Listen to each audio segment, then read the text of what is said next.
आयतन तथा पृष्ठ क्षेत्रफल से एक प्रश्न है कि पानी पीने वाले गिलास 45 सेंटीमीटर ऊंचाई वाले एक शंकु के एक छिन्नक के आकार का है। यदि दोनों वृत्ताकार सिरों की त्रिज्या 28 सेंटीमीटर और 7 सेंटीमीटर है तो गिलास की धारिता निकालें। अब यहाँ एक वर्ड आया है छिन्नक। ये छिन्नक है क्या, छिन्नक कहते किसको है, तो ज़रा उसको पहले हम लोग समझ लेते हैं। तो देखिए,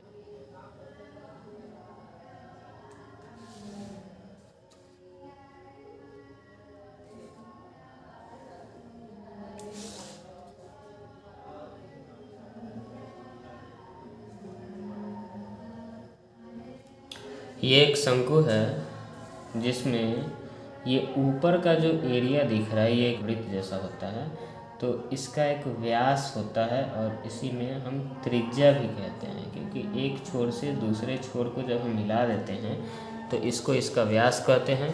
और जब मिड पॉइंट से, केंद्र से जब किसी एक किनारे को मिलाएंगे तब हम उसको उसका त्रिज्या कहते हैं। और ये जो बीच में मैं खींच रहा हूँ इसको इसका ऊंचाई कहते हैं। और ये वाला जो पार्ट दिख रहा है, ये वाला, इसको कहते हैं इसका तिरछी ऊंचाई या फिर तिर्यक ऊंचाई। ये वाला जो हिस्सा दिख रहा है इसको हम लोग कहते हैं तिरछी ऊंचाई या तिर्यक ऊंचाई। तो इसको हम लोग डिनोट करते हैं L से, इसको हम लोग दिखाते हैं H से, और यहाँ बीच पॉइंट से इस तक, मतलब कि यहाँ से लेकर के यहाँ तक को हम R से दिखाते हैं, जिसको हम लोग त्रिज्या कहते हैं। और त्रिज्या को डिनोट करते हैं R से। आप स्मॉल r, कैपिटल R कुछ भी ले सकते हो, कोई बहस नहीं, लेकिन स्मॉल r रखोगे ज़्यादा बेहतर रहेगा।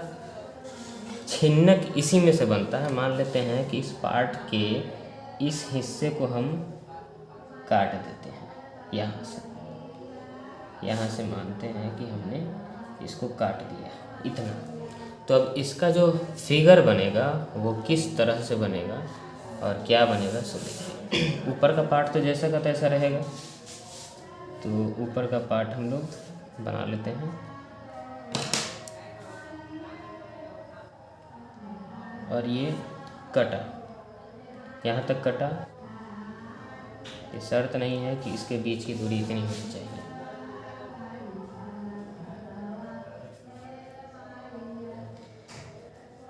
ये हो गई। और नीचे का भी एक, कटने के बाद नीचे का भी टाइप का कुछ रहेगा ना, तो ये हो गया। अब जो हमारे पास पहले शंकु था वही शंकु अब गिलास नुमा बन गया है। बिल्कुल इसी प्रकार के गिलास में हम लोग पानी पीते हैं। ये बिल्कुल गिलास के तरीके का बन गया है। तो इसमें क्या ख़ास बात है कि इसमें ऑलरेडी ऊपर एक वृत्त है और एक नीचे भी वृत्त है। तो इसमें यहाँ का भी एक त्रिज्या होगा और इसमें यहाँ का भी एक त्रिज्या होगा। इसमें भी ऊंचाई होगी, ये रहा, इसमें भी ऊंचाई होगी और इसकी भी तिरछी ऊंचाई होती है। बट हमारे पास जो फॉर्मूला है उस फॉर्मूले में तिरछी ऊंचाई की आवश्यकता नहीं पड़ेगी। तो अब ये बन गया। देखिए क्वेश्चन क्या था हमारा, सो देखिए एक बार। बोला कि पानी पीने वाले गिलास, क्या यह गिलास बना? इसी शंकु के एक पार्ट को जब हमने काटा, ये नीचे का पार्ट, जैसे मान लेते हैं कि चाय पीते हैं ना हम लोग, तो ये एक कप होता है इतना बड़ा,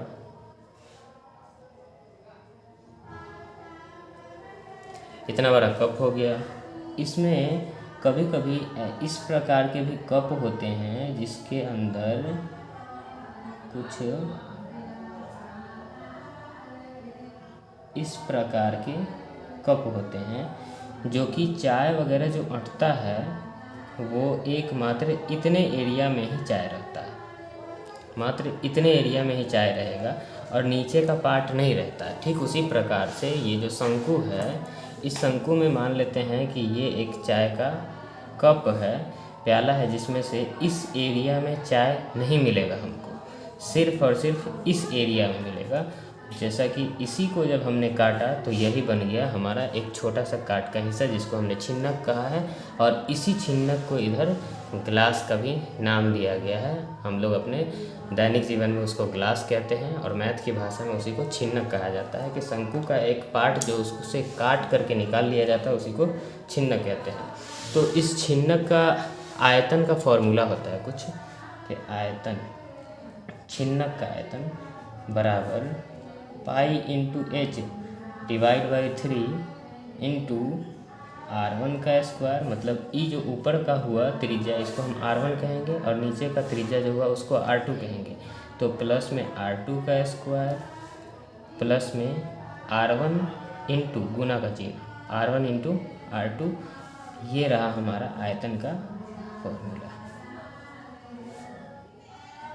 इसी फॉर्मूले का इस्तेमाल हम लोग इसमें करने वाले हैं।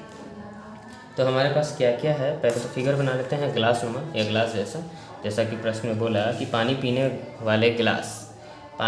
वाले गिलास 45 सेंटीमीटर ऊंचाई वाले एक शंकु के एक छिन्नक के आकार का है। यदि दोनों वृत्ताकार सिरों, मैंने बताया ना इसमें कि एक वृत्ताकार सिरा ऊपर होता है, एक वृत्ताकार सिरा नीचे होता है जिसको हम लोग पेंदी भी कहते हैं। तो दोनों वृत्ताकार सिरों की त्रिज्या देखिए 28 सेंटीमीटर और 7 सेंटीमीटर दिया, मतलब कि ऊपर वाले को बड़ा है तो 28 सेंटीमीटर, नीचे वाला छोटा है तो 7 सेंटीमीटर मान लेंगे। तो ग्लास की धारिता क्या होती है? अब ये धारिता किसको कहते हैं? तो धारिता एक पर्यायवाची शब्द है आयतन का, आयतन को ही धारिता कहते हैं। और ये वाला प्रश्न 2015 में भी पूछा, 2017 में पूछा, 2019 में पूछा, मतलब कि 2 के अंतराल ईयर में पूछ रहा है। मतलब 2015, 2 साल के बाद 2017, 2 साल के बाद 2019, उसके बाद अभी तक नहीं पूछा। शायद यही प्रश्न इस बार पूछ दे, इसीलिए इम्पॉर्टेंट है, इसको छोड़ना मुनासिब नहीं है। तो अब देखिए, सबसे पहले इसका फिगर बना लेते हैं हम लोग, उसके बाद आगे काम करते हैं।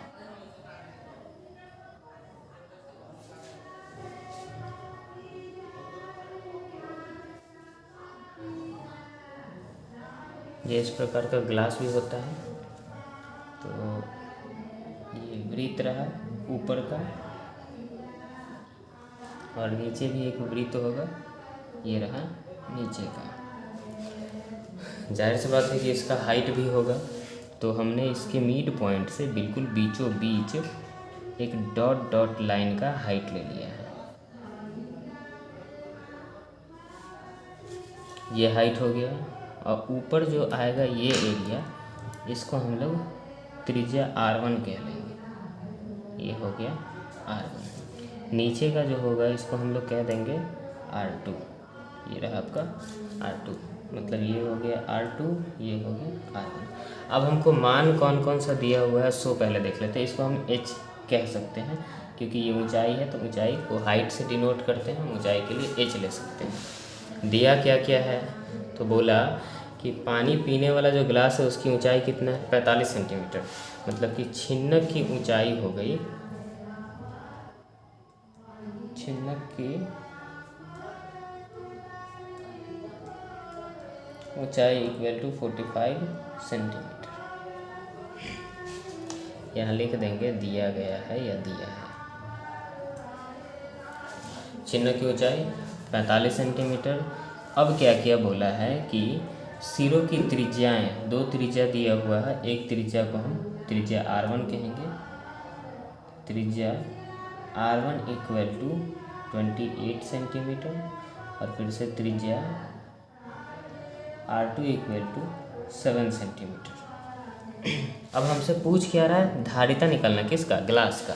ग्लास का धारिता निकालने के लिए तो सबसे पहले मान इसमें लिख देते हैं। हाइट हो गया हमारा 45 सेंटीमीटर, R1 हो गया 28 सेंटीमीटर, और R2 हो गया 7 सेंटीमीटर। ख्याल रहे कि एग्ज़ाम में रेड पेन का इस्तेमाल नहीं करना है, हम बस ऐसे अच्छे दिखने के लिए मैंने रेड पेन का इस्तेमाल कर दिया है। आप लोग ब्लैक और ब्लू का इस्तेमाल करना। फॉर्मूला पुट आउट कर देते हैं। छिन्नक का आयतन, छिन्नक आयतन बराबर फॉर्मूला होता है pi into H divide by 3 multiply R1 का स्क्वायर प्लस R2 का square plus R1 into R2। Bracket का ख्याल सही से रखिएगा। अब चलिए चिन्ह का फॉर्मूला लगाते हुए हम लोग इसका मान रखते हैं। पाई का वैल्यू हमको पता है, लेकिन उससे पहले जो 3 दिख रहा है हमको, इस 3 को बाहर निकाल लेते हैं। तो इसको हम लिख सकते हैं 1/3। 3 के ऊपर कुछ नहीं है तो हम 1 रख लिए। पाई का वैल्यू हम मान लेते हैं। मानना क्या है, इसमें तो दिया हुआ है 22/7। देखिए दिया हुआ 22/7, तो पाई का मान हो गया 22/7।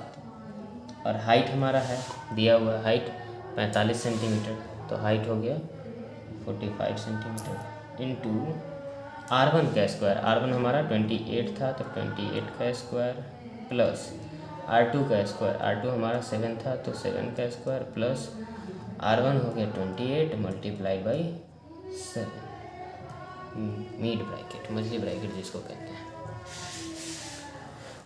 अब चलिए अब इसको सॉल्व करते हैं कि 1/3 मल्टीप्लाई 22 डिवाइड बाई 7 मल्टीप्लाई 45। हमको इसको यहीं काट लेना था लेकिन मैंने ध्यान नहीं दिया।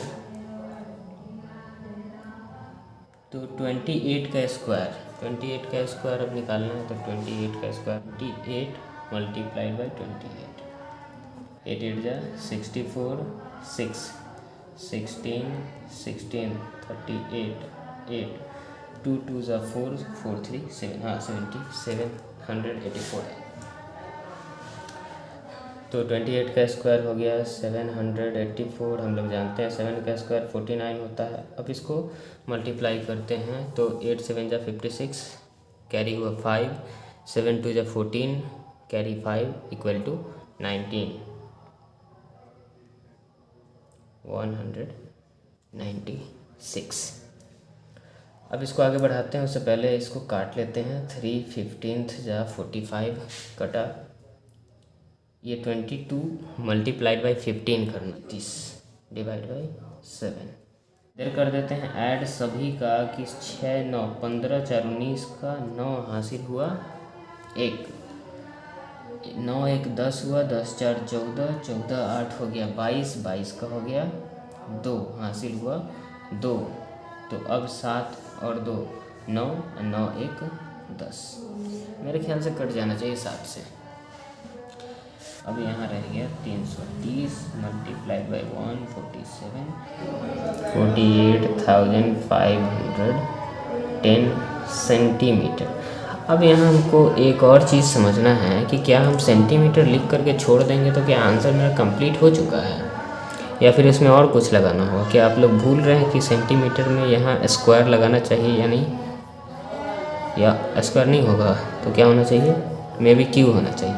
हाँ बिल्कुल क्यूब होता है, क्योंकि आयतन जो मापा जाता है उसके 3 आयाम होते हैं, लंबाई, चौड़ाई और ऊंचाई। लंबाई का ऐसा ही मात्रक मीटर, चौड़ाई का ऐसा ही मात्रक मीटर, देन ऊंचाई का ऐसा ही मात्रक metre, metre multiplied by metre multiplied by metre. जब 3 मीटर आपस में ही मल्टीप्लाई होंगे तो बन जाएगा मीटर का क्यूब। उसी प्रकार से जब 3 सेंटीमीटर आपस में ही मल्टीप्लाई होंगे तो बन जाएगा सेंटीमीटर क्यूब। और ये रहा आपका आंसर कंप्लीट।